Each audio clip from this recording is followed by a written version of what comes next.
tuned into The Truth with G. Inspire, educate, and uplift. If you can't handle the truth, this ain't the show for you. The truth, the whole truth, and nothing but the truth.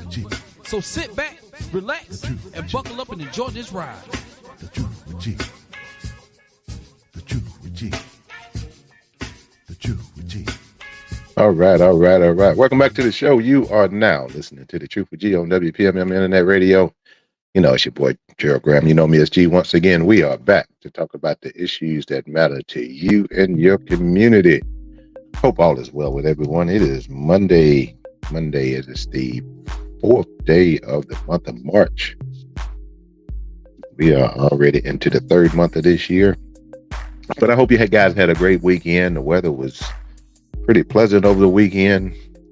I know Sunday was good. Saturday, I didn't see much of the weather on Saturday, but Sunday was a beautiful day. Even though I was still feeling a little bit, under the weather, but, we must press on. But I was able to get out on Sunday and put in some work on Sunday, even though I was still under the weather. But, that's what we have to do, especially when we get older. We don't, our health is a little fragile. So we have to, even though we may not feel well, we have to press on. But I want to thank you once again for joining me right here on the Truth with G on WPMM Internet Radio, where we play more music. WPMM play the best in R&B, jazz, soul, hip hop. The independent music, we play it all. You can listen at the website at WPMMradio.com. We're on iTunes. We are on Facebook Live. We are on YouTube. We are just about on every streaming apparatus that you have. So check us out. You can download the app from the Google Play Store or the Apple Store. It's a free app. You can download and listen to the show. We can also go to Facebook Live. You can also go to YouTube and check out the show as well. And the app is free. You can go to WPMMradio.com. You can download the app from the website as well. And if you have anyone that may not be computer savvy, you can send them the text message. Just put WPMM Radio in the text message, hit send, and they can enjoy the show as well. Y'all excuse me for a moment. I'm looking for my notes. But once again, I want to thank you so very much for joining me today. Today's topics we're going to talk about the violence going on with our teens here. We're also going to talk about the mental decline of the orange idiot and what Super Tuesday got coming up for us. We'll talk about that as well, and a couple other things if we get to it. I don't want to announce it unless I can get to it, because these topics may take up the majority of the day, so we're going to see how that goes. But if you have a topic that you want me to discuss or to comment on, just drop it in the comment section. We're not taking phone calls today, but you can drop it in the comment section on Facebook. If you're looking for me on Facebook, it's TTWG. TTWG Graham is what's on to go to Facebook and check me out. We do have a few people on Facebook. If you're already on Facebook, go ahead and share, if you will. Go ahead and share. Miss Rivers is on tonight. Good to see you on tonight, Miss Rivers. That's my ride or die. She's with me just about every single night. Miss Dorothy is another ride or die. She is on. Miss Dorothy Savory. How you and Mr. Oscar doing over there? Mr. Walter Davis, my buddy from, I used to compete against each other back in the high school days. That's my buddy. Mr. Larry Pugh is on as well. Good to see you once again. If you're on Facebook, go ahead and share. Give me a thumbs up. Give me a heart. Give me whatever you got to give, just to let me know you're out there. Just to let me know. And I know I have a lot of closet listeners as well. I want to thank you for tuning in, because I tell everyone in the world I have the best audience there is. Whether you show your face or whether you stay behind the wall, it doesn't matter, as long as you're listening is what's important. I do want to thank you for listening to the show. Views and opinions expressed by individual radio hosts and guests are of their own and does not reflect the official policy or position of WPMM Radio. WPMM does not intend to align with any religion, ethnic group, club, organization, company, individual, or anyone or anything Once again, if you try to sue WPMM, you can't sue them for my words because they're my words. And if you try to sue me, like Mr. P always remind me of, that 17 cents in the jar, 17 cents in the jelly jar that's sitting next to my bed. You can have it. You can have the jar. And you might have to clean the pennies off because they've been sitting there for a little while. So, and maybe stuck together or something. But that's all you're going to get out of me if you sue. But you can't sue me for telling the truth. And that's what we do here on the show. But there's a lot going on right now. I was supposed to be doing Black History Facts today as well, but I did not prepare Black History Facts, so we're not going to do it. Because I said that I was going to do a Black History Fact on every show, and my apologies. I didn't lie. I just did not have a moment to prepare it, but because I wanted to give you accurate number. But Black History takes place every single day. Black History took place today, and Black History. We're going to make history tomorrow, and we've made history every day leading up to today.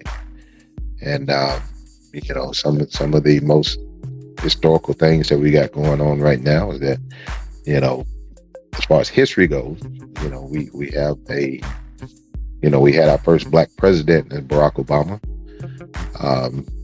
who won 2 terms in office. Now we have the first Black woman to serve in any capacity as far as president or vice president. We have Ms. Kamala Harris that is our current vice president. So that is history. And now we need to keep striving to where we can get more. I have nothing against white people. I promise you I don't. I have something against ignorance, but we do need to be in a position where Barack and Kamala aren't the only 2 that will serve in the White House as president or vice president. And the only way we can make that happen is educate ourselves, and we have to get out and vote. History would tell us that there are people that fought, bled, and died for the right for us to go out and vote. And we should not take that for granted. We should make sure that we are doing our due diligence to make our way to the polls in each and every election that is being held, whether it's a presidential election, a midterm election, a special election, local elections. Regardless of what it is, we need to make sure that we're turning out to vote. So, I'm gonna try not to fuss at my Black people today. Well, I can't because of the topics that we talk about today. I have to fuss a little bit, but you know how that goes. But I want to talk about the teen violence, what's going on with our teens, and I posted something on my Facebook the other day, and it was just enlightening to see. And I posted it on my Facebook page, and I said, maybe there is hope. And then, a couple days later, I see all this other foolishness that's going on with our teens and our young adults, if you will. And it just put me back into a space where it was like, what chance do our young people have to succeed nowadays with all the ignorance that's going on, with all the violence and these young people fighting over stuff that's not even theirs, that they don't have any type of ownership over. And it's heartbreaking. It's heartbreaking is for someone like myself who always am in the news. I watch the news. I check out the news all the time. And I promise you, if you're someone who always in the news and you're checking out this, that, and other on the news, it gets depressing. And you have to try to overcome that. And with my brain, it's hard for me to overcome all the depressing issues that we have in our society today. And then I I take the news and I apply it to what is going on in our own community, particularly in the Black community, and it's like we don't have enough Black people. And I said I wasn't going to talk about Black people today, but it's necessary. We don't have enough Black people that care. Either you don't care, or we just don't want to do anything to change the status quo. And I hope it's the latter. You know, both of them are two evils, if you will. But I hope it's the latter. I hope is that you care, but you just don't know what to do to change it. That's the hope. And I hope it's not both of those. I hope you know. But anyway, our youth is running rampant out there. They are out there just wilding out, just doing dumb stuff. And we as a community, we as a people, we have to find a solution to this issue. And it can't be done by one individual. It can't be done by one office, if you will, elected office. It can't be done by one church. It can't be done by one school. It can't be done by one of anything. It's going to take a collective effort amongst all of us to come up with solutions and ideas and implement those solutions into our community to where it's making an impact. You know, we have some people in our community that's doing great work and trying to work with the kids.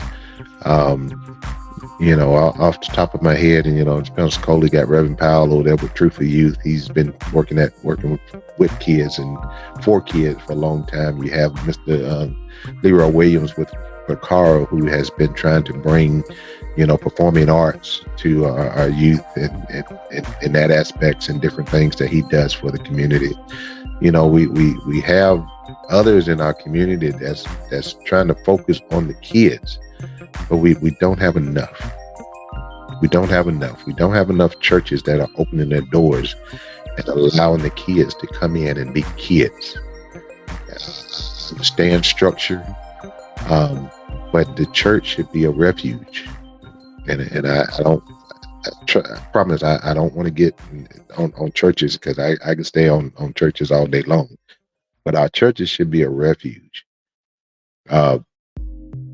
Who cares if you know there's a kid in the church that may, you know, something that irritates the heck out of me, have his pants hanging off his butt, you know, whatever, or a young lady in the church that may have a bonnet on her head or whatever. But the fact of the matter is, however they come and however they look, or however they speak when they get there, the fact is that they're there. They're in a place of so-called refuge, if you will, versus being out there in the streets, out there on the corners, out there robbing somebody's house, out there stealing somebody's car, out there selling somebody some drugs, or taking drugs, or performing any other immoral acts or illegal acts or what have you. You know, our churches have to do better with our kids. And you know, over the weekend, I know this did not take place in Florida. It did not take place in Pensacola. However, it did take place in a place where we send our kids to have fun. We take our kids to be amused. We take our kids there to be entertained. And these amusement parks are supposed to be for enjoyment. It's supposed to be for laughter. It's supposed to be for kids to get out there and be kids. And something happened at Six Flags over Georgia over the weekend. It was their opening weekend.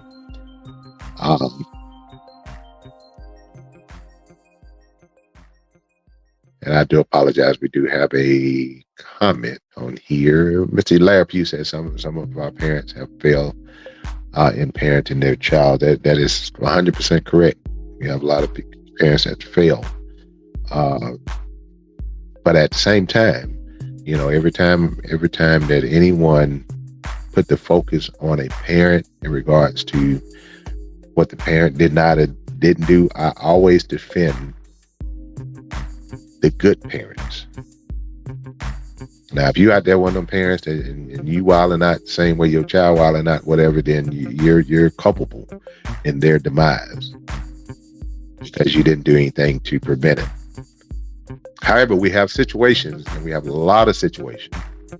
There's a lot of situations where we have good parents that are out there doing the right thing, that are out there teaching their kids the right thing and what to do, how to do it, when not to do it, are disciplining their kids. And when I say discipline, trust me, I'm not talking about beating your kids, because that's a form of discipline that has proven over the years that it does not have a greater success rate than not beating your kids.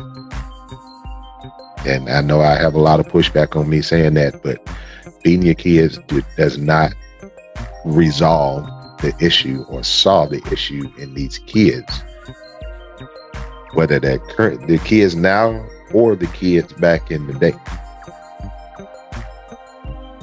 And we'll talk a little bit more about that here in a moment after I talk about this story.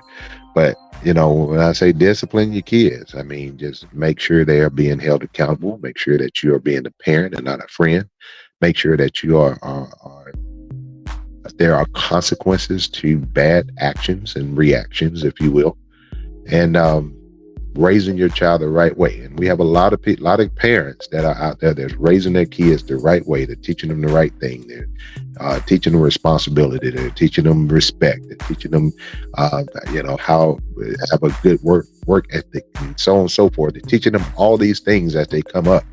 And these same kids grow up and decide to go their own way. And when I say grow up, once they get in their late teens, 16, 17, 18, 19 years old, they start becoming the person that they want to be. You hope and you wish for that kid to be that child that you have raised them to be. But there's no guarantee in that. Even the best parents end up with kids that are in prison, that are in graves, that are out there selling drugs, that are out there selling their bodies, they're doing drugs, and they had the best parenting. They had parents that gave them or made sure that they had the necessities. You had parents that gave them a lot of what they wanted versus what they needed, made sure that they had the guidance and the direction and what have you to be successful, and they choose to go a different path. So anytime somebody says it's always the parents' fault, I'm going to always push back on that, because we have some very good parents and we have some dumbass parents at the same time. And as a result, I had one parent that wasn't very astute in regards to the education and things of that nature. She did the best that she could, but I didn't have that father figure in my life to guide me or push me in the right direction or give me advice or teach me how to do this. I didn't have that. But I did not choose to go in the direction of hardship, in the direction of crime, in the direction of violence. I chose not to go that way. It was a choice that I made within myself. Did I take ass whoopings when I was growing up? Yeah, I did. But can I say that those ass whoopings is what saved me from doing what I did or not doing? Yeah, I can't say that the ass whoopings did anything. I used to,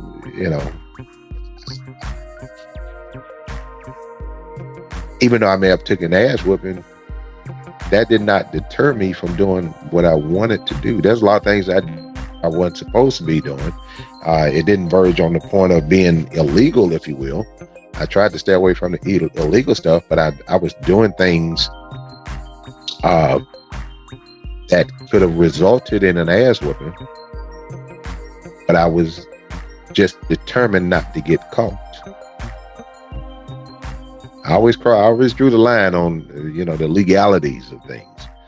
I wouldn't cross that legal line, but I may have crossed that line of morality. I may have crossed that line of disrespect or of rebellion, if you will. But I didn't cross it.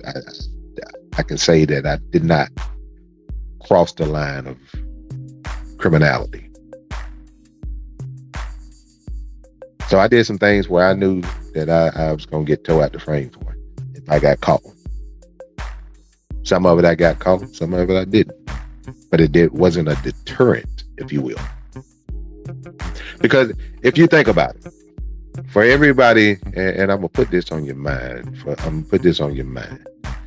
And if anybody can tell me that this is not the case, then check with me. Send me an email, send me a DM, and let me know.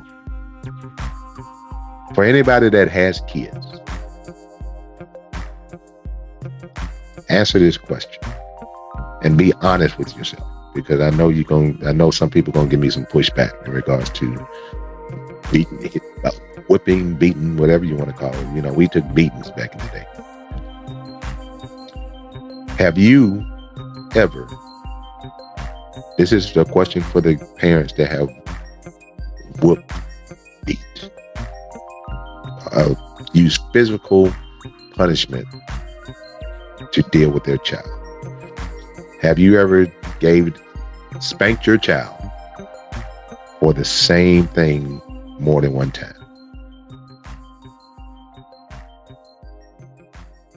Answer that question. You ain't got to answer that out loud. You don't have to say it out loud. You don't have to tell anybody. You ain't got to look at your friend and tell your friend.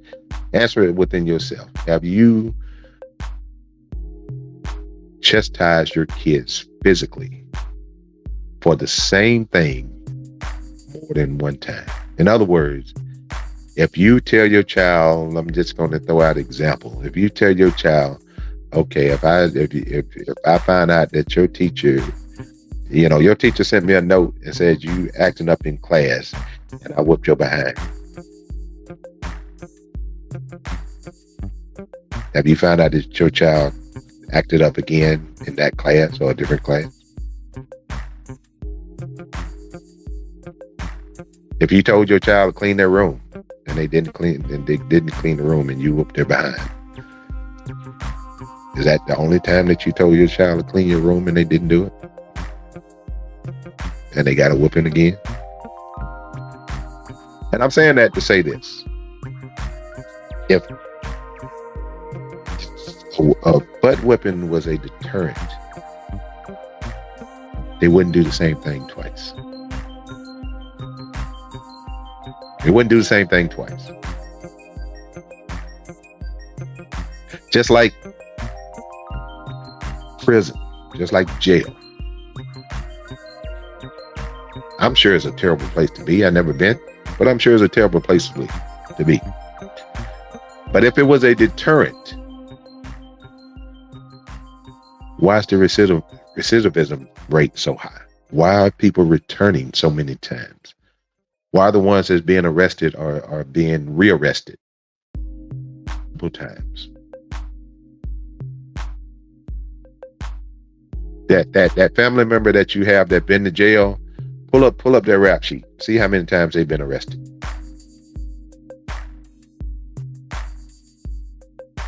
And then think about that same individual. And if you know anything about their upbringing, how many whoopings did they get growing up? If they got butt whippings, obviously those butt whippings didn't work. Jail wasn't a deterrent because you keep going back.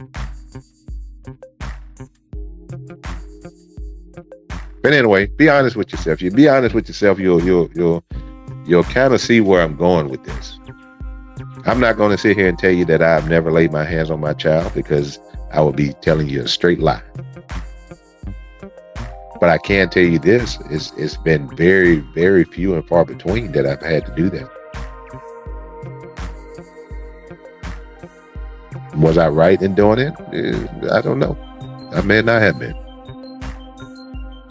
At that moment, did I feel it was the right thing to do? Yeah, no. Let's see. Mr. Larry Pugh put a couple more comments in the comment section. And he said peer pressure is a big factor with some kids. You're exactly right. Because the idea of being that person who is a punk. You know, oh, you're a punk if you don't do this. If you don't do that, oh man, you're a punk. You're a sissy, man. You know, that type of deal forces a lot of kids to do things that they would normally do because they don't want to look bad amongst their peers. And if they was really peers or friends of yours, they would not want you to do anything bad. And that's one of the things that we need to make sure that our kids are aware of. We need to make sure that they know that your friends are not going to allow you to do anything that's going to harm yourself or anybody else. Your friends are the ones who are going to make sure that you are doing the right thing. Your friends are the ones they're not going to urge you to go out there and do something illegal or stupid or what have you. If they're offering you this, that, and the other, you know, and they know that you're not supposed to have it, especially at the teenage years. You have teenage friends that are encourage you out there and you're a teenager and they're encouraging you to go out there and, you know, oh, drink this with me, smoke this with me, you know, do this, you know, we going in this store and we're gonna steal this and we're gonna steal that. That's not a friend. Friend gonna look out for you. They're not gonna put you in harm's way. And we need to teach our kids that, because we have too many of our kids following people who mean them no good and they call themselves their friends. So we need to make sure we define what a friend is and make sure that our kids know what's right and what's wrong and who to follow, who not to follow. Teach them to be leaders versus followers. Mr. Pugh also said, I knew I was going to get a whooping, but I still did what I wanted to do. It didn't stop me. It just put two pair of pants on. And Mr. Pugh, I'm glad you said that, because you know I didn't want to be the only one who was speaking truth, if you will. And you know, we have to come up with other ways to get these kids to do the right thing. And I just don't believe that beatings are a way to do that. And I'm not going to get into it, but I'm just going to throw it out there. It's going to be a topic of another show. We talked about this topic probably a year or two ago, but when we were in our native land, just a little Black history fact. We was in our native land. Children were treated like royalty, if you will. Not saying that they were kings or queens, but children were treated like royalty in our native land. Children were not beaten. They weren't subject to beatings and mistreatment or whatnot in our native land. Once we were captured, we were kidnapped from our native land and brought over to this land and put under the auspice of Christianity and put under the rule of the slave master. The slave master taught us that beating was a method of compliance. They taught us that if we beat you hard enough and we make you suffer the pain of being whipped or being your fingernails pulled out or some type of physical violence or physical pain being forced upon you, by doing that made you comply with whatever they wanted you to do, even though you may have tried to rebel against it. And All the black folks didn't want to get out there in the fields. But the slave master, the European white folks that took us captive, taught us that beating was a method of compliance. And then we in turn adopted that philosophy from our captors. The ones who put us in an oppressed state. We adopted that theory and that violence from the same people that kidnapped, killed, brutalized, raped black people for a living. Just like Christianity. Christianity wasn't practiced in our native land. And I know I'm about to piss off a whole lot of Christian folks out there. But the truth is the truth. Christianity was introduced to us by our slave masters. They gave us what they called a Negro Bible, and they pointed out in this Bible that what they were doing to us and why they was doing it to us was in accordance of how God wanted things to be. So we in turn, not knowing any better, we adopted the whole Christian philosophy. And we have a whole lot of Christians to this day that will tell you, spare the rod, spoil the child. And I don't have a degree in biblical studies or anything of that nature. However, I did look into that particular quote, if you will, of the Bible when they talk about the rod. And when they say, spare the rod, spoil the child. And I researched it enough to find out that the rod that they're talking about was a rod used for sheep herding. And one of those prayers, it says, thy rod and thy staff, they comfort me.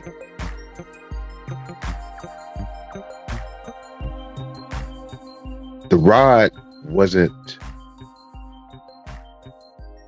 again, I don't have a degree in biblical studies, but the rod gave reference to guidance. When a sheep herder used that rod, he used it for guidance. He used it to turn the sheep in the direction that they need them to go.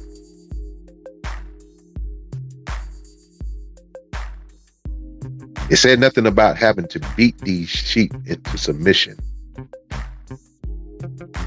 It said nothing about having to strike these sheep. But that rod they're talking about was a tool that they use to point or get people or the sheep to go in the right direction.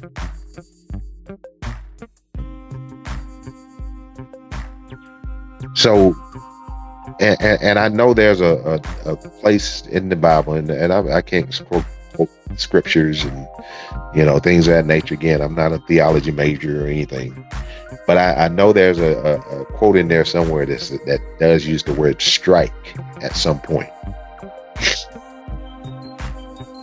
But the whole concept of the rod was to give guidance to the flock, to give guidance to the sheep, to steer them in the right direction. But our slave owners, the ones who captured us, who took us prisoners, took us hostage,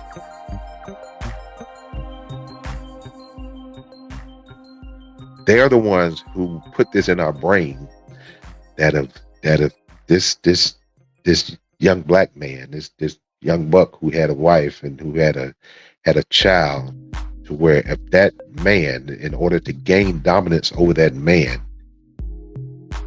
and to get that man to do what he wanted him to do, I have to string him up and I have to whip him. I have to lash him on his back and I have to make his skin fall from his body and bleed in order to get him to comply. And we adopted that whole philosophy.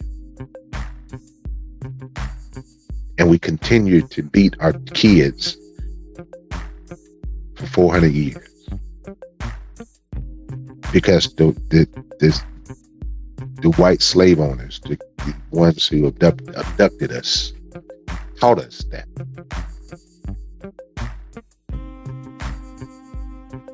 And at some point in time, we have to get out of that slave mentality, especially when it comes to our kids. We have to get out of that slave mentality. We have to be ourselves and release ourselves from the bondage of the one who captured us.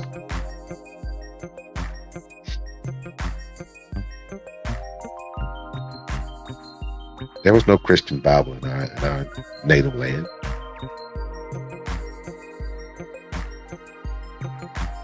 But we choose to adopt Christianity as pretty much one of the number one religions of Black people. I understand you have the other religions, the Catholics and the Jews and the Muslims and the Buddhists and this and the other. But if you look at the top religion amongst Black people, it's Christianity. And that same Bible that we hold a covenant to, it's that same Bible that these slave owners held over our head to say it's in God's will for me to keep you in bondage. It's in God's will for you to do what I tell you to do. It's in God's will to say that if you don't do what I do, I'm going to lash you, I'm going to beat you, I'm going to make the skin from your back fall to the ground and the blood run down your legs. But anyway, I'm not going. I didn't mean to go into that far, but that's a whole nother show. But anyway, getting back, if you just joined, I was talking about teen violence. I got a little off track. Mr. Pugh also put in that he said the rod was used to support. The rod was used for support and guidance, and that goes back to when they said that in that prayer where it said, "Thy rod and thy staff, they comfort me." That rod was intended for guidance, not for beatings. But again, we are vulnerable when it comes to adopting the practices of our oppressors. But anyway, over the weekend, there was a situation at Six Flags where we had and I'm not putting any racial people into this context. We're talking about teenagers at this point, because I don't know who all was Black, white, Mexican, Indian, Asian, what have you, that took place in this situation. But apparently the majority of them were young people. Six Flags over Georgia opening results in massive brawl. One teen shot by police. Opening day at Six Flags over Georgia theme park descended into an absolute chaos on Saturday as a mob of unruly teens fought and later shot at police, called in to quell the disturbance. A 15-year-old youth was shot when police exchanged gunfire with what they described as an unruly crowd of up to 600 people near the amusement park in suburban Atlanta. Social media footage obtained by Fox 5 captured nearly a dozen people kicking and punching a person on the ground before several ran away, leaving the beaten up individual motionless. The shooting happened around 6:15 p.m. Saturday on a service road just off the 290-acre theme park property, according to Cobb County Police. So this was right outside the if you ever been there, as you go into it, if you ever been there, the side streets going into the park. Police were called to the park by Six Flags over Georgia security to help disperse the sizable unruly crowd of 500 to 600 people running through the park and fighting, Cobb County Police said in a statement to Atlanta's affiliate.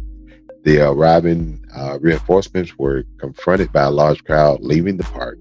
The Georgia Bureau of Investigation, which is leading investigation into the shooting, said in the statement Sunday afternoon that the preliminary information indicates Cobb County officers were responding to assist with the crowd control near the park entrance. That's after several fights had taken place amongst patrons leaving the park.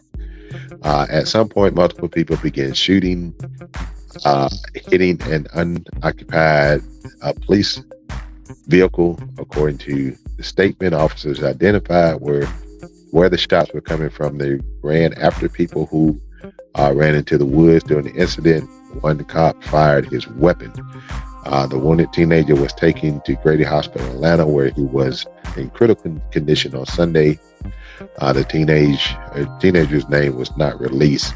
A handgun was recovered by police near where they located the wounded teenager, according to the police department. It's incredibly disappointing that our community is disrupted at public events throughout the region.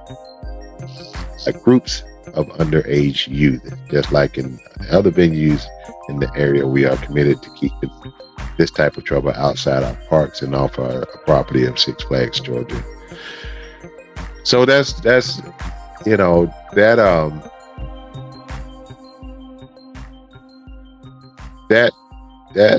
the situation, it just threw a whole damper on my thought process when it comes to our youth, because I had just posted a video over this weekend where I seen this video.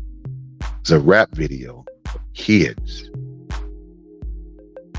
and I'm talking these kids were probably, I would have to say, between the ages of probably 8 and 13, 14.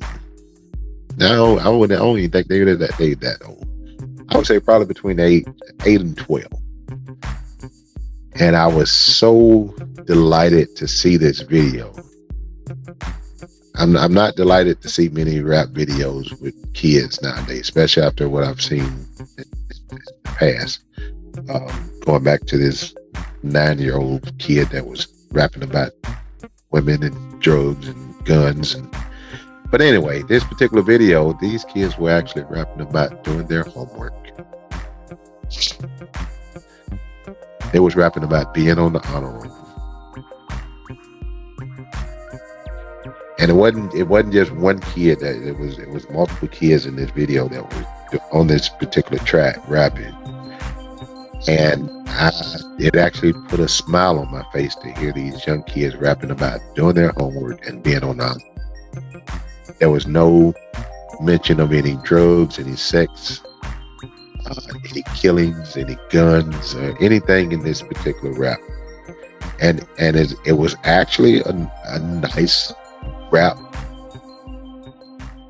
song. It reminds you of the actual hip hop and not this mumble rap that they doing today. Not this so-called, what they call hip hop nowadays is different from what I grew up on. But it was a nice song. It's a nice rap song. It brought a smile to my face, and I thought that, with seeing that, we got hope. We have hope for our youth. And then something like this happened, where a bunch of kids that don't know better, and some of them probably know better, and all that fighting and whatnot. And I'm sure some of them had good parents. I'm sure some of them had terrible parents. But they still out there wilding out. So that just kind of put a whole damper on the situation in regards to what I thought was up and coming hope for our youth. But that's where we are, people. The violence that is taking place amongst our youth is out of hand, if you will. Just the violence, the disrespect is just out of hand. We have to get a handle on it. We have to do something to to get us back into a positive light, especially our young black kids. Our young black kids have enough to worry about without having to worry about their own peers pressuring them to doing the wrong thing, and parents who are allowing things like this to go on. And we got a lot of dumb adults that actually, co-sign on this type of activity. And, we have to do better with that. It looks like Mr. Pugh put a comment in it. He said, I keep hearing the term Trump judges. I thought justice was blind. What do you think? Mr. Pugh, here's the reality of the situation. I don't know how it happened. I don't know what took place in the evolution of this transition. I don't know when common sense went out the window. I don't know when what we would normally think that these people are smart, when did they get stupid? But the reality of the situation, Mr. Pugh, is that the courts, Trump owns the courts.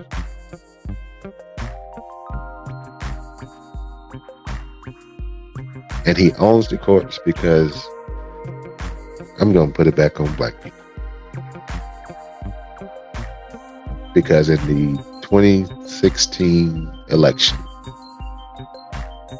we did not have enough black representation to keep Trump out of office. Well, he also put a quote. Mr. Pugh also said that the Democrats fall asleep at the wheel. It wasn't the Democrats in this particular case when it comes to our judges. It was the fact that Trump ran on reversing Roe v. Wade, Roe versus Wade, which is the abortion bill. He ran on that. And we had all these right-wing Republican dumbasses, if you will, who voted for him. And we did not have enough representation from the black community to keep this man out of office. He appointed 3 judges, which tipped the scales in to the right, if you will. And that was his goal, and he accomplished it. But it should have never been accomplished because he should have never been there. He lost the popular vote by 3 million votes.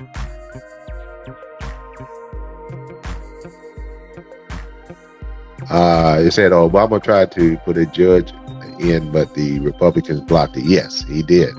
He tried to put Gorsuch and Mitch McConnell, the bitch McConnell, in the Senate, did not allow it because they came up with this unwritten rule. In the last term of your presidency, you can't appoint a judge in the last year of your term. Mitch McConnell did that and would not allow the confirmation to go through the Senate on an appointee of Obama. And if you remember, Mitch McConnell was the same person when Obama was elected, who said that his goal in the Senate was to make sure that Obama was a one-term president.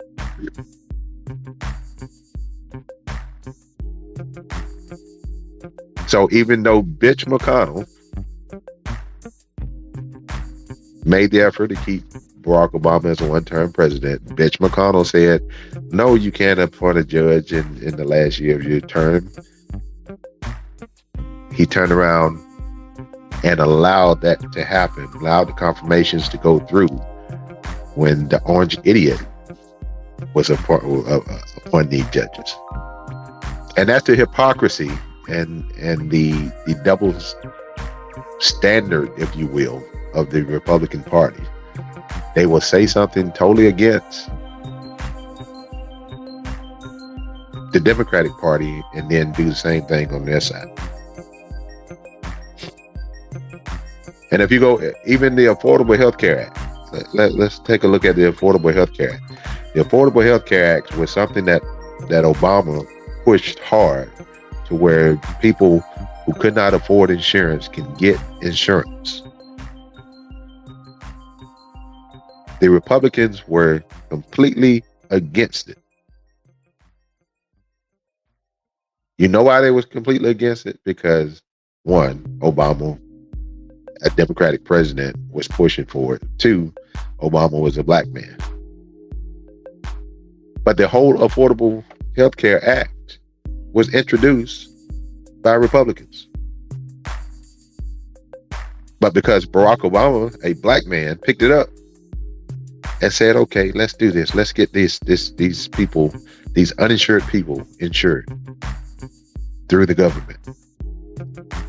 Now, no, we can't do that. We got to overturn it, and then when he got it passed, we got to get this repealed. We got to overturn this. We got to get it reversed. But it was the Republicans that introduced it. This is the hypocrisy that the Republicans are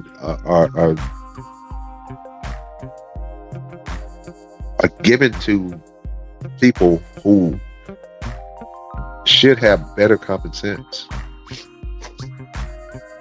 It's like people don't see or don't want to see the hypocrisy in what the Republican side of things do. That's why we have to get out and vote. We wouldn't be in this position if black people would have showed up in bigger numbers in the 2016 election. And every time that we talk about what's going on right now, the whole thing with Trump running for a second term, being the leading candidate, which, in the primaries, which he'll more likely win the primaries. Super Tuesday coming up tomorrow, he'll more likely win the primary to be the Republican nominee. And then you look at the polls, currently in the polls, he's either up or he's neck and neck with Joe Biden as far as winning that seat. And the best thing that people can say, that especially black people, Joe Biden's too old. The fuck? Joe Biden can be 117 years old with the oxygen mask on and tubes to feed him, laying in a nursing home. And I would still vote for Joe Biden before I put a rapist and a thief and a criminal like Trump in office. Joe Biden is 81 years old or whatever it is at this point in time. Does an 81-year-old move a little bit slower than a 50-year-old? That's just nature. It's supposed to happen that way. But Joe Biden's mind is far better than what the orange idiot. If you look at the two, if you engage in Joe Biden in an intellectual conversation, you're going to have an intellectual conversation. You sit down and talk to the orange idiot, you're going to get a bunch of bullshit that makes no sense whatsoever. This man can't even finish a sentence. Which leads me into, we was going to talk about the mental decline of Trump as well on the show today. His cognitive level is not only he's always been stupid as hell. He's always been stupid. But now he has a mental impairment. He has a bona fide medical mental impairment to sit on top of stupidity. And we got all these dumbass people that are supporting and will vote for this rapist who is stupid and in the initial onset of dementia. But we have these dumbass right-wing Republicans who will still vote for him. Mr. Pugh said he can't remember his wife's name. You know, there's video. You know, just remembering his name, her name. One, you know, she was a mail order bride. She never wanted to be married to this man. She married this man because she thought he had money, whatever. Have you seen Melania on the campaign? Have you seen Melania anywhere that Trump has been since he left office? The last time you seen Melania with him was when he left the White House. You haven't seen her since. This man done been indicted 4 times. He's in court every other day. He's at these Klan rallies every other day that he's not in court, and you haven't seen her at all. The only time they showed her that she's even been spotted in the news is when her mother died,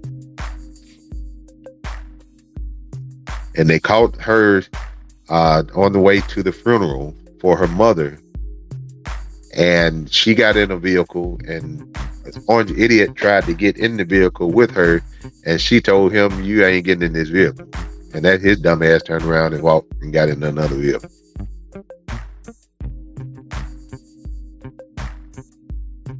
But this is the person that dumbasses want to be president. People who, and I'm gonna call it like it is. And I'm gonna say this, and it's gonna be time for me to get out of here. I'm at the top of the hour. If you are planning to vote for Donald Trump, if you know me, and you claim to be any type of friend of mine or acquaintance of mine, and if you're planning to vote for Donald Trump,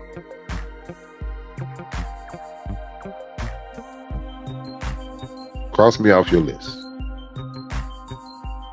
It's that serious. It's not about your political affiliation. You can be a Republican and be cool with me. You can be an independent and be cool with me. You can be a Democrat and be cool with me. But if you out there and you know me and you call yourself as an acquaintance and or a friend, cut me off your list, because I don't want to be affiliated with you. And the reason why I don't want to be affiliated with you is not because of your political affiliation. It's because of your moral compass. It's because of your moral standpoint, your moral platform. You cannot have any morals if you choose to vote for a man of this character. You as a person have issues, and I don't want to be a part of your issues. So cross me out. Do me that favor. Cross me out. Don't run up in my face and smile at me and, "Hey, Jared, what's up, G? What's it?" No, I don't. I don't want to fool with you. I wish you well in your endeavors, but stay the hell away from me, because you don't have any morals. You don't have any self-respect. You don't have any decency for yourself or others. You don't have any respect for women, even if you're a woman. Just stay the hell away from me. Period, point blank. So, but anyway, we're at the top of the hour. That's my time. It is time for me to get up out of here. I want to thank you guys so very much for joining me today. Mr. Pugh, I appreciate your comments. Mr. Pugh says, vote early. Vote early. Vote early. As soon as early voting is open, go out and vote. Don't wait until the day of. But if you do have to wait until the day of, just get there. Just get there. There's going to be many things out there that's going to try to deter you from voting or what have you. For Black people, we have to stand up. We have to vote. We cannot turn this nation over to the Republican Party. They already have the House of Representatives. We have to hold on to the Senate. We have to hold on to the presidency. Unfortunately, the Supreme Court is owned by Donald Trump right now, so there's not much we can do with that for the next 20, 30 years because it's a lifetime appointment.